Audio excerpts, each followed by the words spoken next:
Our sincere gratitude goes to His Excellency, the Vice President, representing the President of the Federal Republic of Nigeria, for gracing this conference with his presence.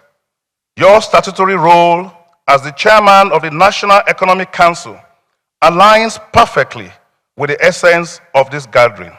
You stand as a beacon of commitment and foresight in the realm of digital innovation, playing a crucial role in propelling Nigeria into a digital powerhouse. With a distinguished background in banking and finance, you have significantly boosted confidence in the banking sector, fostering investments and entrepreneurship nationwide. Your leadership of the federal government Alert Scale Innovation Program, aimed at equipping 3 million small and medium-scale enterprises with essential digital skills, reflects a visionary approach to revitalizing the private sector and creating substantial job opportunities for the youth. Under your guidance, initiatives like the Skill Innovation Program and the Substantial Investment in Digital and Creative Enterprise IDICE program showcase a profound commitment to transformative change, contributing to Nigeria's emergence as a global leader in technology.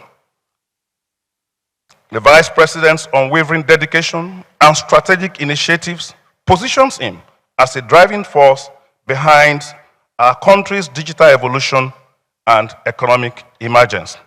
We cannot talk too much about our fantastic host, the hard-working, result-oriented governor of Lagos State. They call you Sanwo-Eko, but we call him the Action Governor. We know that Lagos represents so many things to a number of people. But like we have said earlier, 40% of our commands are here, 70% of our revenue is generated in Lagos. So if we get it right in Lagos, we'll get it right in customs. Thank you for being a very good host for us. We must also extend appreciation to our esteemed partners, retired officers who have led the discussions in the conference which we started yesterday. Your presence enriches the discourse and underscores the collaborative spirit essential for meaningful progress in customs operations. Together, we embark on this journey of exploration and innovation. We welcome you and thank you for being integral to this transformative conference. And as I conclude, let me go back to those three entities that I started with. The first was Lagos. The next was Nigeria Customs Service. The third is the theme of this conference, data analytics. You may be wondering, what is the link between these three entities? Performance, I would say, straight away. This trial represents performance in different spheres and forms. And just as dynamic Lagos, Nigeria Customs Service is also constantly striving for performance in all our engagements.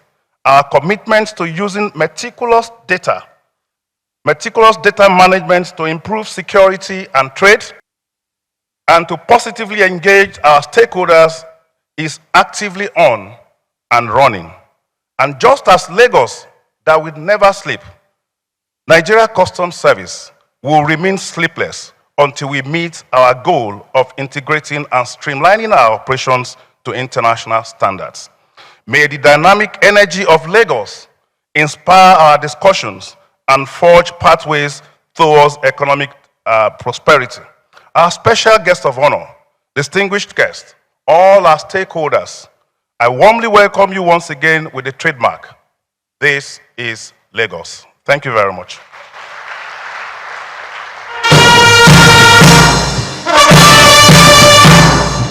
Is indeed the level of commitment that you have shown, that Mr. President identify you as a man that will lead this important arm of governance. And I'm sure your colleagues will testify that it was the right choice, and you are continuing to lead them very, very well. And so therefore, the decision to rekindle a tradition that has served as a platform for custom officers to exchange knowledge and to develop strategies to address challenging, militating against efficient service delivery. It's a testament to your determination to rejuvenate the service and take it to higher heights. The Nigerian Customs Service performs critical roles bordering on revenue collection, facilitation of national and international trade, and securing our national borders against the infiltration of our country with illegal or unwholesome items, among others. These roles have been performed over the years with varying levels of successes relative to the agency's capacity and operating environment. I think the Controller General have said it this morning, that Lagos and the Nigerian Customs Service are like Siamese twins. And so that's why he was able to introduce Lagos without any blemish.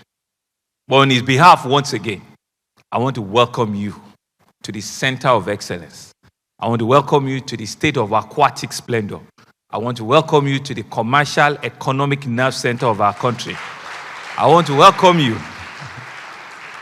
to the state that if he should sneeze, not only will the customs catch cold, but the Nigerian economy, but we will not sneeze. We will continue to ensure that we have all of the capability and the capacity to be resilient, to be resourceful, and to be that beacon that holds our nation together. We're indeed excited with what Lagos and Nigerian customs have built. We want to make this place a bigger home for you. We want to make it a nicer environment for you. I dare say that I was privileged to be one of the first governors that the CGN came on a courtesy visit, and rightly so, because it was a man that understands and appreciates that where my critical numbers are, I need to have a relationship with them. Controller General, I want to assure you that Lagos will continue to create that enabling environment for you, for the service to grow well. We just don't want to contribute 70%. We want to grow more. Because early this year, the former president also opened the Lekki Deep Sea Port. And I'm sure you are aware that there's also another plan for the Badagry Port. We want to make Lagos be ready for you. We want to create that infrastructure that will make customs service seamless, that will make the men that are running the customs service know that indeed Lagos is home for you. And we've also said, not just being home, there are other activities that we've also talked about to make sure that even when the men are out of service, Lagos continue to be hosts to all of them. And so we're indeed happy to what we've become to Nigerian customs. And so these roles that are being performed by the officers and men of customs over the years with various levels of successes to the agency's capacity and environment. The theme that you have chosen for this conference has been emphasized by the WCO Secretary. It's not only apt, it's timely, it's proper, and it depicts, what great leadership and thinking it's all about.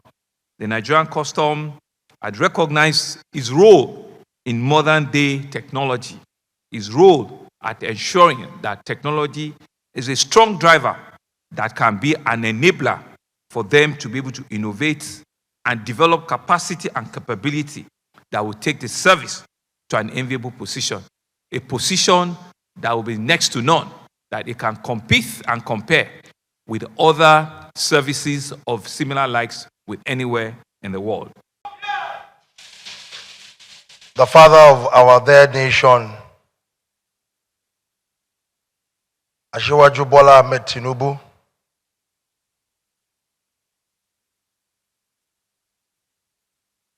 ably represented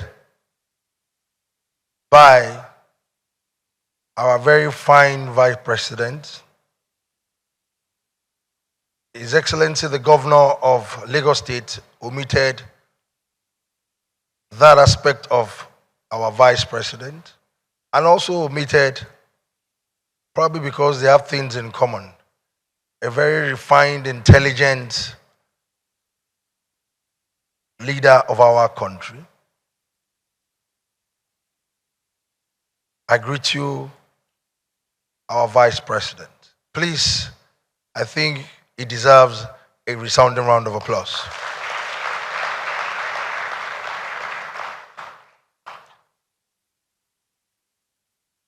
I'm not going to take our time, and I will stand on the already established protocol.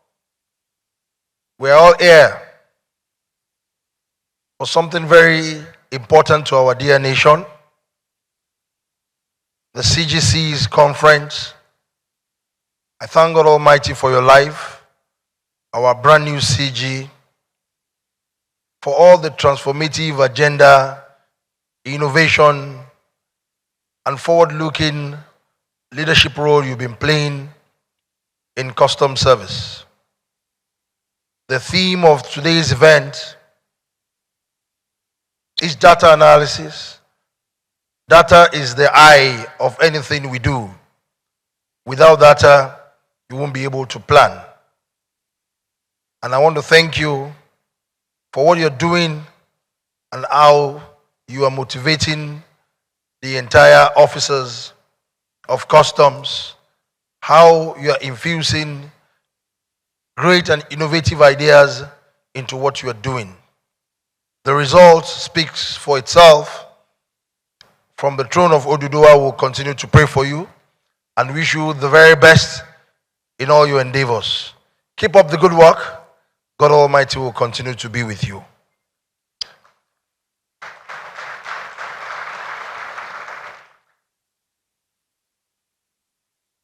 Principally, I want to thank the wives of all the custom officers that are here. Thank you for supporting your husbands, and also the spouses of the female officers that are here too. Thank you for supporting your spouses, because it is vice versa. Without you, they won't be able to function very well. They won't be able to add value and support what we know for Nigerian customs service. There is this advert that is very popular in our dear nation. Nigerian customs service. Now our domot Nigerian economy they flow. You all know that the economy of this country keeps flowing within your domot. God will continue to bless you and bless all the works of your hand. Put the service of your nation first before the service to yourself individually. Keep that focus right. Keep that transformative agenda right. Let us be in tune with what the father of the nation is actually advocating and championing, President Bola Ahmed Tinubu. Let us keep supporting any innovation and initiative that he has embarked upon. One of that agenda is what you are doing. Keep up the good work. Put everything that has to do with Nigeria first, and we will know that at the end of the day, our their country will be a better country. Thank you very much, CGC, for this opportunity. I am going to leverage on my experience of having worked at the border stations, two of them, Idiroko and Seme, and having also interacted with people across the border who also engage in custom activities, talking about our proximate neighbors.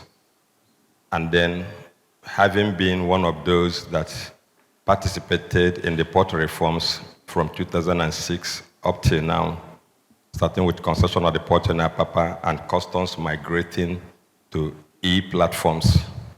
And now being the area controller of Tinkana Land Command, I think I'm going to speak from experience. One of the first things we're going to do is that we're going to accept the fact that we must address issues as they are and tell ourselves the truth. Anytime you say what is not fact and it is used as policy, that policy, when formulated, will collapse. And that's part of the problems we have. When opinions are expressed in the maritime industry, they are selfish, they are silo, and they don't address issues as it is. And I'm not saying this for just the freight forwarders alone, it is for everybody. Government agencies deny when they owed responsibility to the public, freight forwarders too, and importers in a bid to maximize profit, also don't want to tell the government the truth so that policies will be tailored towards the national economy. So I'm going to mention some of those things. Number one, cargo integrity is very poor. Importers, agents don't make correct declarations, and it is affecting the nation, even in terms of our trade data, because we are discussing data here. So when you request for export document from foreign, and you want to compare with import document as declared in Nigeria, there are inconsistencies, and it's affecting us, it affects revenue, and it affects decision making. Number two, I don't want to mention specifically what it's all about, issues of concealment, undervaluation, transfer of value. Some language, vocabulary that never existed or shouldn't be existing in the vocabulary of this system. We have introduced them, new to old, all those language we do. Now, the issue of scanning, which is a global trend for trade facilitation, we request that scanners should be provided verbally in our communication, but practically 90% of us don't want to use scanners. And that is because cargo integrity is compromised. We have this erroneous belief that the moment a container is scanned, what is found inside the container, being inconsistent with declarations, that container will have problem. And this is where the delays arise. So we have terminal operators who don't have the space, particularly post-concession agreement. The spaces that were in the port are now being used to domicile containers. So we have limited spaces. There is a particular terminal. The space for daily container declaration is 230 containers a day. And this is a terminal where vessels come and drop like 3,000 containers a day.